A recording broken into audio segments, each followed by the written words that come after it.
Ito si Ken. Nagtatrabaho siya ngayon bilang nurse sa Taguig. Part-time niya lang ginagawa ang business niya. Pero may mga araw na kumikita siya ng hanggang 7,000 pesos in just one day. Ang galing, no? Ito si Emilio. Nagtatrabaho siya bilang isang security guard. Part-time niya lang din ginagawa ang business niya. Pero may mga araw na kumikita siya ng hanggang 7,000 pesos commission gamit yung system natin. Ito naman si Christian.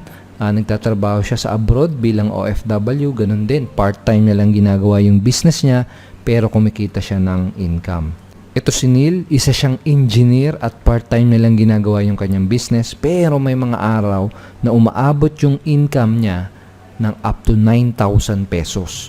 Ito yung nakakatawa sa sinabi niya. Dahil sa proven income system na to, at last na experience ko ng kumita ng 9,000 pesos in just one day. Grabe. First time kong kumita ng ganito kalaki in just one day. Matagal na akong nagtatrabaho as a project engineer pero ngayon ko pa lang na-experience yung ganito.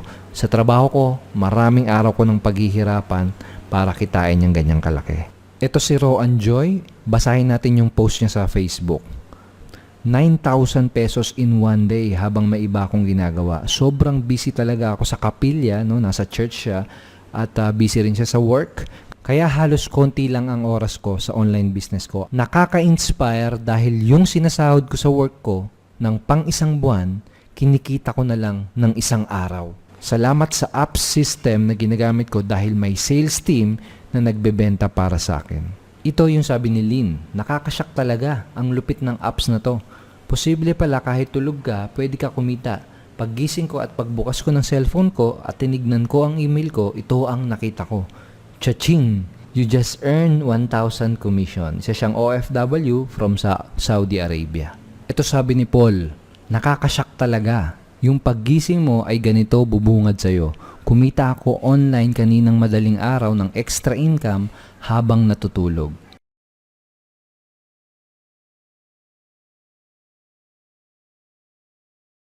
May gusto kong ikwento sa'yo. Alam mo ba na dito sa Pilipinas ay may 6 hanggang 9 na bagyong dumarating kada taon? Isang araw, may malakas na bagyong dumating at umulan ng walang tigil. Nagsilikasan na lahat pero may isang naiwan at na-stranded sa bubong. Si Michael. Sobrang kaba niya na baka yun na yung huling araw niya kaya ang ginawa niya, nagdasal siya ng mataimtim. Habang nakatingin sa langit, pinagdasal niya na sana ay maligtas siya at sana bigyan pa siya ng pangalawang buhay. Pagkatapos ng ilang minuto, may dumating na bangka na may 3 lalaki na nakasakay. Niyaya siya ng mga lalaki na sumakay para lumikas. Pero tumangging sumama si Michael at ang sabi niya, mauna na kayo dahil ililigtas ako ni Lord. Isang oras ulit ang dumaan at may dumating naman na isang lifeboat. Ang sabi ng mga tao sa lifeboat, sumakay ka na, kasya pa ang isa, lumikas na tayo. Tumanggi ulit siya at ang sabi niya, mauna na kayo, ililigtas ako ni Lord. Lalong lumakas yung bagyo at halos aabot na yung baha sa bubong ng bahay. Sumunod na dumating ay isang helicopter. Ang sabi ng mga tao sa helicopter, sumakay ka na, aapaw na yung tubig. Nagbatigas pa rin si Michael at ang sabi niya lang, umalis na kayo, ililigtas ako ni Lord. Sa sobrang lakas ng hangin, napilitan umalis kaagad yung helicopter. Naiwan siyang mag-isa. After pa ng ilang oras, tuluyan nang umapaw yung tubig baha. Nalunod at namatay si Michael. Pagdating niya sa langit, ang unang sumbat kaagad niya ay, Lord, nagdasal ako ng mataimtim. Bakit hindi mo sinagot yung panalangin ko? Bakit mo ako pinabayaan? At bakit hindi mo ako niligtas? May malakas na boses siyang narinig at ang sabi, nagpadala ako ng bangka, lifeboat at helicopter para sagipin ka. Pero pinalampas mo lang lahat. Bakit ka nagpaiwan?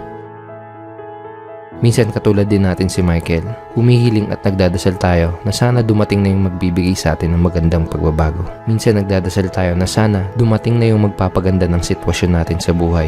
Minsan nagdadasal tayo na sana dumating na yung mag-aahon sa atin mula sa pagkakalubog.